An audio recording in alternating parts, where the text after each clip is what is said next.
우리가 일반적으로 사용하는 항생제는 듣지를 않습니다.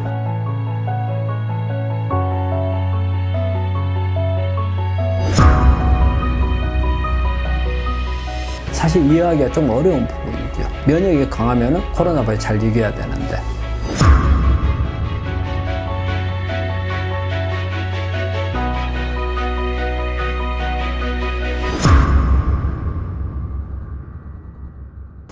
우리 코로나 바이러스는 바이러스 질환이기 때문에 우리가 일반적으로 사용하는 항생제는 듣지를 않습니다. 우리가 항생제라는 것은 세균에 듣는 거거든요. 그래서 바이러스는 우리가 이제 항바이러스제를 주로 많이 쓰는데 사실은 크게 약이 없고 어떤 증상을 완화시켜주는 주로나 아니면은 가장 중요한 것은 면역을 끌어올리고 또 더 중요한 것은 백신을 만들어서 걸리지 않도록 하는 게 중요하거든요.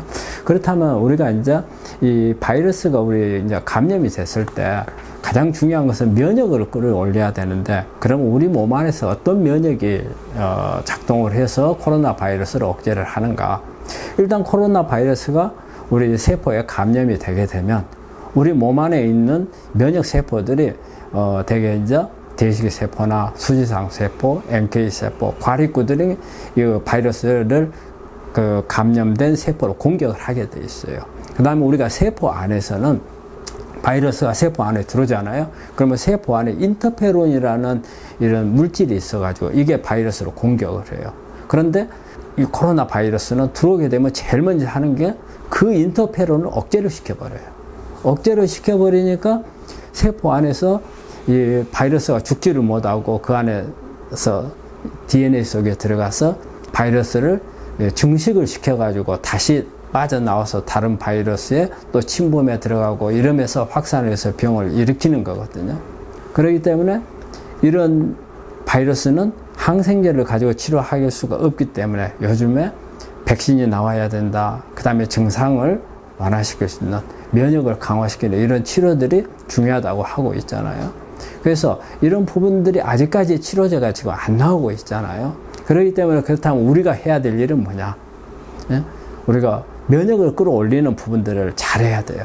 그래서 일단은 운동을 열심히 해야 되고, 그 다음에 시기가 중요하죠. 면역을 올릴 수 있는 그런 좋은 식사를 해야 되고, 여러 가지 신선한 야채나 과일이나, 그 다음에 이런 면역을 올릴 수 있는 이런 파이토케미칼들이 많은 이런 부분에서 보자면은 식물성 야채 속에 그런 게 많이 들어있고, 또 이런 밀싹에도 이런 부분이 많이 있거든요. 이런 부분들을 많이 먹어야 되고, 그 다음에 우리가 스트레스도 상당히 면역을 떨어뜨리거든요. 스트레스를 받지 않아도 되고, 그 다음에 우리 몸에 면역을 떨칠 수 있는 이런 환경적인 요인들을 피해야죠. 그래야 우리가 코로나 바이러스를 이길 수 있고 또 예방을 할 수 있는 방법입니다. 이 젊은 층들, 우리가 젊은 층들은 면역이 강하잖아요. 근데 이런 사람들이 코로나 바이러스에 감염이 돼서 갑작스럽게 상태가 나빠지면서 사망을 해버리는 경우가 종종 나오거든요.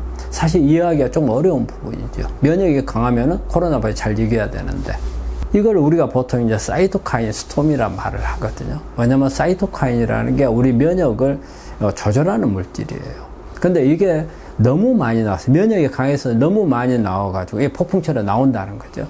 그래서 면역이 너무 강해서 이것 때문에 문제가 돼서 사망해버리는 경우, 이것을 이제 보통 우리가 사이토카인 스톰이라는 용어를 씁니다.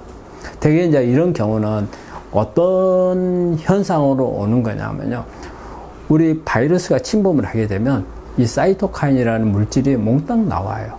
그래서 우리 면역 세포들을 끌어들여요. 그래서 면역을 강화를 해요.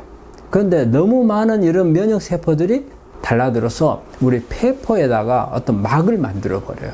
이 막이 만들어지게 되면 결과적으로 산소가 들락날락 해야 될 폐포에 면역 세포들이 너무 많이 있어가지고 숨을 못 쉬어요. 그래서 갑작스럽게 상태가 나빠지면서 사망을 해버리게 돼요. 그래서 이런 너무 강해도 이런 사이토카인 스톰이라는 게 올 수가 있기 때문에 환자분들께서는 안 걸리도록 예방을 하는 게 중요해요. 나는 내가 면역이 강하니까 나 뭐 크게 걱정할 거 없다. 이거는 아니라는 거예요.